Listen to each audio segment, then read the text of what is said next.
লিয়াকত আলীর ছেলে উজ্জ্বল আমাকে কাজের সাইড থেকে উঠায় নিয়ে যায় মারছে। আমার নাম শাহিন শেখ, বাড়ি কুমিরজল। আমাদের গ্রামে বরকি নিয়ে পার্শ্ববর্তী লোকের ঝামেলা হয়, সোহেলের সঙ্গে ঝামেলা হয়। ঝামেলা মিটাতে গিয়ে আমাকে তখন হুমকি দেয় সোহেল যে তুই আর ভিতর কেন। আমি বলছি এগুলো করা যাবে না, পরিবেশ মেনটেন করো বলে বাসায় চলে যাই। আমাকে হুমকি দেয়। সকালবেলা উঠে এসে আমার বাড়িতে হুমকি দিছে যেখানে পাবো সেখানে চামড়া কেটে গাছের টাঙ্গায় রাখবো। আমি কাজে চলে গেছি উজ্জ্বলের বাড়ির কাছে ভাটকুণ্ড কাজে গেছি। ওখানে এসে উজ্জ্বল এসে হাতুড়ি নিয়ে এসে আমাকে সাইড থেকে উঠায় নিয়ে মারতে মারতে পিঠে মারছে, কিল ঘুষি মেরে। মালঞ্চি বাজারে অনেক লোক ছিল, সেখানে আমি চিল্লা পিল্লা করি, সেখানে উজ্জ্বল হাত থেকে আমাকে লোকজন বাঁচায়। আমি হাসপাতালে চিকিৎসা বিধীন আছি। প্রশাসনের কাছে আমি বিচার চাচ্ছি, আমি যেন সুস্থ বিচার পাই।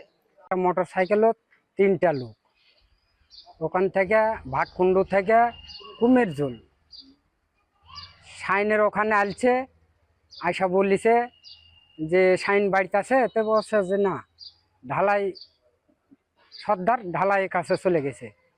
তখন উনি বলেছে যে শাইনের লাগান লোক জবাই করমু, গাছে টাঙ্গামু, রোদ দিয়ে শুগামু, থানা হামার ওই কুঠামার। এখান থেকে 10 থেকে 15 মিনিট পর ওখানেই বসে আছি আমি।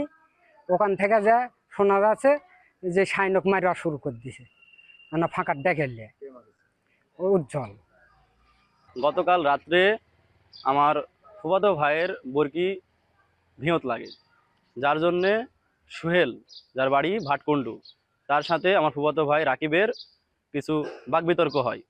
তার মাঝখানে আমার চাচা যে সেটা সমাধান করে দেয়, যার জন্য আমার চাচার সাথে তার একটু রেষারেষি হয়, রাগারাগি হয়। পরবর্তীতে সে হুমকি ধুমকে দিয়ে বাসায় চলে যায়। পরদিন সকালে, আজ সকালে তার বড় ভাই উজ্জ্বল, বাড়ি ভাটকুণ্ডু, তার সাথে ধলু এবং আরও একজন আসে। এসে বাড়িতে এসে হুমকি দেয় যে তাকে খুন করা হবে, মার্ডার করা হবে, তাকে গাছে টাঙ্গায় শুকানো হবে, এরকম অনেক হুমকি দেওয়া যায়। তারপর 15 মিনিট পরই আমি ভাত খাইতেছিলাম, তখনই খবর আসে যে আমার চাচাকে মারতেছি। তখন আমরা দৌড়ে যে দেখতেছি আমার চাচা কাঁদতে কাঁদতে আসতেছে মোটরসাইকেল নিয়ে। তো আমার আবেদন প্রশাসনের কাছে এর জন্য সুষ্ঠু বিচার আমরা পাই, যাতে এরকম রাহাজানি আমাদের সাথে আর না ঘটে, এটা আমার আর্জি।